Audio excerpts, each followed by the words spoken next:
Les maths avec Monsieur Roll.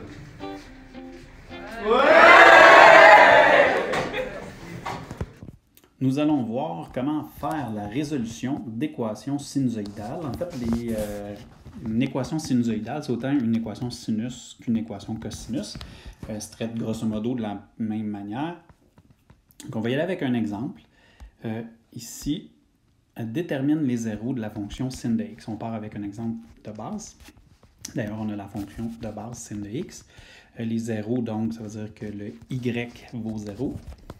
Et là, comme on fait habituellement, c'est-à-dire que ce que je me demande, en fait, on fait l'opération inverse parce que j'ai sin de x est égal à 0. Donc, je vais faire sin moins 1 de 0 est égal à x. Et sin moins 1 de 0, c'est l'équivalent de se dire, en fait, on va regarder sur le cercle trigo les points où le y est 0. En fait, la question, c'est sin moins 1 de 0, ça veut dire quels sont les points où le y est 0. Dans le fond, ce qu'on cherche présentement, c'est un angle. Donc, on cherche l'angle quand le y vaut 0. Et le x, dans le fond, qui était ici originalement, c'est l'angle. Donc, sin d'un angle donne 0. Je cherche c'est quoi cet angle-là. Et il y a plusieurs valeurs où il va y avoir 2 points. Et certaines valeurs sur le cercle trigo où il y aura 1 point seulement.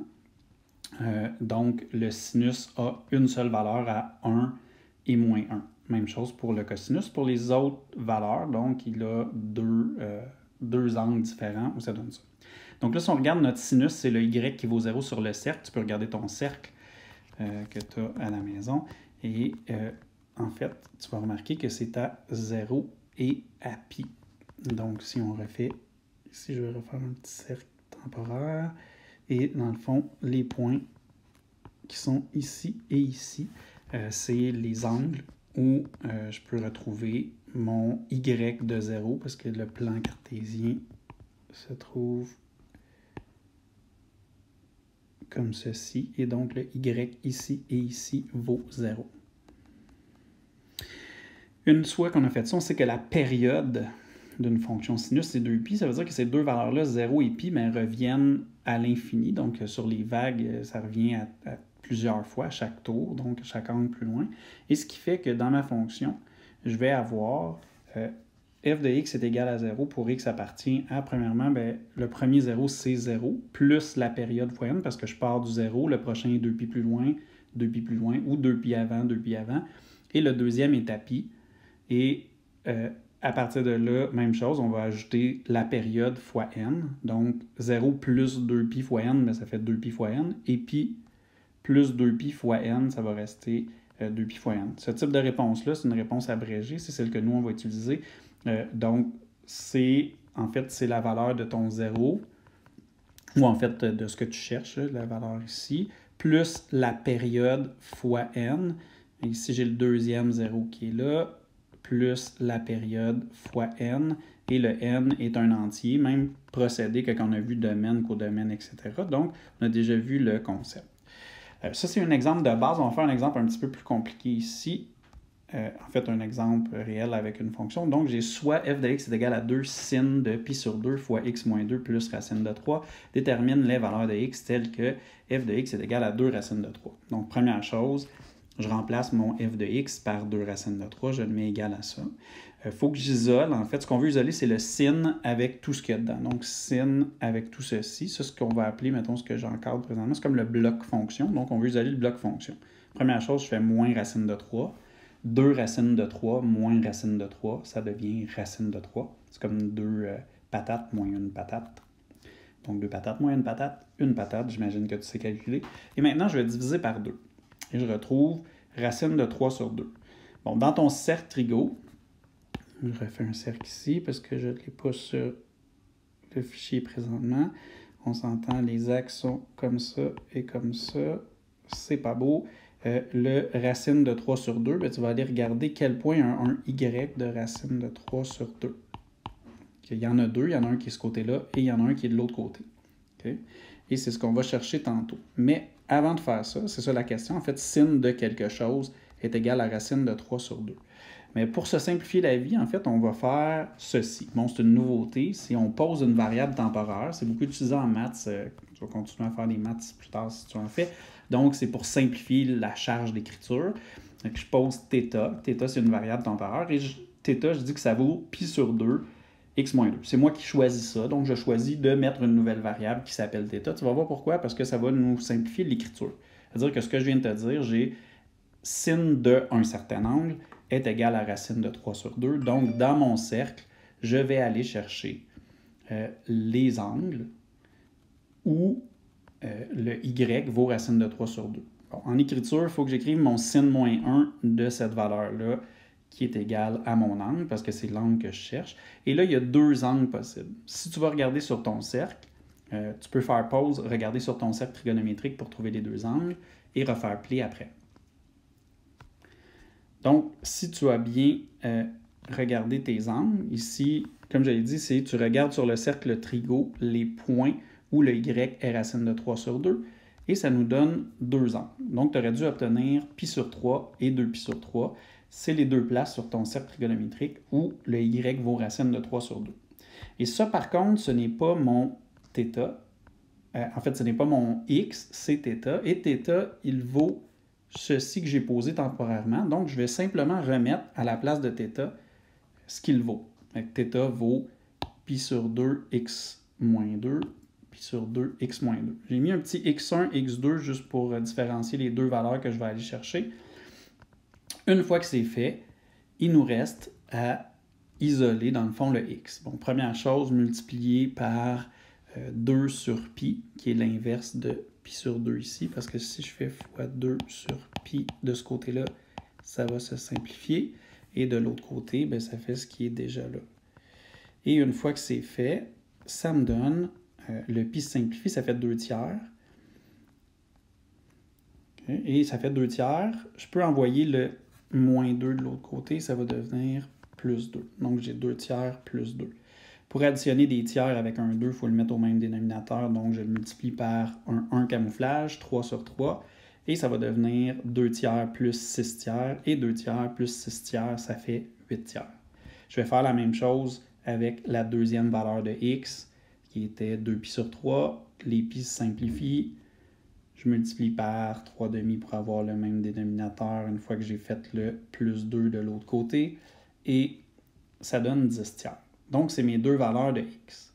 Comme on a vu, en fait, là, j'ai trouvé les deux valeurs de x. Et ces deux valeurs-là vont se répéter à chaque période. Donc, là, la période ici, c'est 2pi divisé par la valeur du b. Le b dans notre fonction, revenons ici, le b dans notre fonction est pi sur 2. Donc, ça veut dire que j'ai divisé 2pi par pi sur 2. Et ensuite, je peux multiplier par l'inverse, donc 2 sur pi. Les pi se simplifient et ça donne 4. Donc, ma période est 4.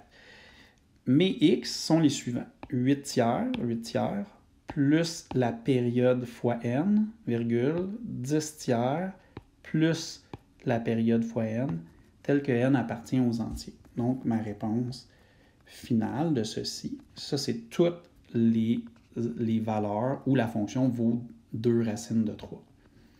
Okay. Dans ce type d'équation-là, ça, c'est une équation sinus. Ici, c'est une équation sinus qui est non bornée. On introduit aussi un concept dans les fonctions trigonométriques de borner une zone réponse. Je vais faire le même exemple pour ne pas qu'on refasse la démarche précédente, mais avec des bornes. Comment ça fonctionne, les bornes? C'est qu'on a exactement la même question. Si vous regardez la question, elle est telle quelle. La différence, c'est qu'on dit si x appartient à moins 8, 8. Bon, pour l'occasion, je vais représenter graphiquement la fonction et t'indiquer ce qu'on a déjà trouvé avant. Okay? C'est-à-dire qu'ici, on a la fonction. J'ai mis les bornes moins 8 à 8 sur le dessin. Et ce qu'on a trouvé, c'est le x1 et le x2. Bon, la fonction, pour te rappeler, son hk, il est à 2 racines de 3. 2 racines de 3 est ici. Et le premier cycle est en bleu, parce que c'est une sinus. Et le A et le B sont positifs, donc je pars vers le haut. L'amplitude, elle est de 2. Donc, je monte et je descends de 2 par rapport au milieu. Les lignes jaunes ne font pas vraiment partie du dessin. Et ce qu'on cherche dans la question, je vais essayer de faire la ligne à la bonne place. C'est à peu près ça. C'est quand la fonction vaut 2 fois racine de 3, c'est 2 fois 1,73. Donc, ça veut dire que la valeur qu'on cherche, c'est les points de croisement qui sont là. Et les deux valeurs qu'on a trouvées, c'est le x1 et le x2. Tu vas remarquer que si je veux aller chercher les autres valeurs, par exemple, ici, il faut que les autres valeurs, c'est celle-là en orange, celle-là probablement pas est à l'extérieur, et celle-là pour ceux qui sont en orange, les valeurs qui sont en orange, et en rose, ça serait celle-là ici, elle est clairement exclue, et celle-là ici, possiblement. Donc, ça veut dire que, en fait, avec le rose, si je prends premièrement l'orange et que je m'en vais comme ça, j'enlève la période, je me retrouve ici. Ensuite, si je refais avec le rose, j'enlève la période et je m'en viens ici. Ensuite, je reprends l'orange et je pars de celui-là et je m'en viens ici, ce que je vais faire mathématiquement après. Donc, on fait des bonds entre les valeurs. Ici, j'ai fait exprès de prendre les mêmes couleurs et ça va être les couleurs qui vont avec ce qui suit. Mais avant, il faut savoir quelles sont nos bornes. Fait que nos bornes ici, moins 8, les deux zéros qu'on a trouvés, c'est 8 tiers et 10 tiers. Donc, il faut que je change mes bornes en tiers. Tu vas voir pourquoi après. Donc, ici, 8 fois 3 tiers, ça devient moins 24 tiers.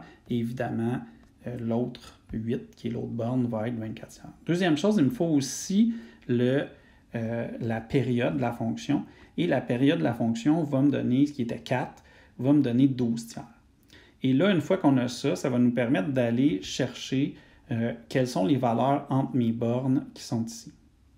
Je vais aller faire mon ensemble solution. Et les deux premières valeurs que je vais placer, donc 8 tiers et 10 tiers, qui sont là, je vais les répéter à la période, donc c'est 12 tiers. Ce qu'on va aller faire, c'est qu'on va aller, là, évidemment, j'ai déjà placé les lignes, parce que je sais déjà les valeurs sont placées comment. On peut le faire sans ensemble, faire le calcul, puis après ça, placer notre ensemble. Donc, premièrement, ici, si je vais, ce sera pas long, si je vais, et voilà, je prends 10 tiers et je lui enlève une période, donc je lui enlève 12 tiers. 10 tiers moins 12 tiers, ça fait moins 2 tiers. Bien, je vais retrouver moins 2 tiers qui suit. Là, ça serait le point qui se trouve après sur le graphique. Non, excusez, avant sur le graphique. Et après ça, bien, je vais prendre le 8 tiers qui est ici et je vais lui enlever, même chose, une période. Et là, je vais tomber sur le point qui est avant. Vous comprenez, il faut alterner chacun des points, parce que si on n'alterne pas les points, bien, on ne peut pas passer sur les valeurs d'un point et de l'autre de la fonction. Après ça, je fais la même chose. Je repars du point en haut, je lui enlève 12 tiers. Je repars du point en rose et je lui enlève 12 tiers. Je repars du point en jaune. Et quand j'enlève 12 tiers, je m'aperçois que moins 14 tiers, moins 12 tiers, ça fait moins 26 tiers et c'est dépasser ma borne. Fait que les deux bornes qui sont là, quand je vais les dépasser, ça veut dire que je ne suis plus dans mon ensemble. Fait que les bornes, on se rappelle, c'était moins 8 et 8. Et là, j'ai fait d'un côté. Je vais faire de l'autre côté. Donc, je vais ajouter ici la période au 8 tiers pour arriver à 20 tiers. Après ça, au 10 tiers, je vais lui ajouter pour arriver à 22 tiers. Après ça, 20 tiers, quand je vais lui rajouter la valeur pour arriver après, je dépasse 24 tiers qui est ma borne parce que ça donne 32 tiers. Ce qui veut dire que c'est mon ensemble solution. Et c'est ce qui termine les vidéos pour la fonction sinus. Da, di, da, li, lam, da, li, la, li, la, lam, hi.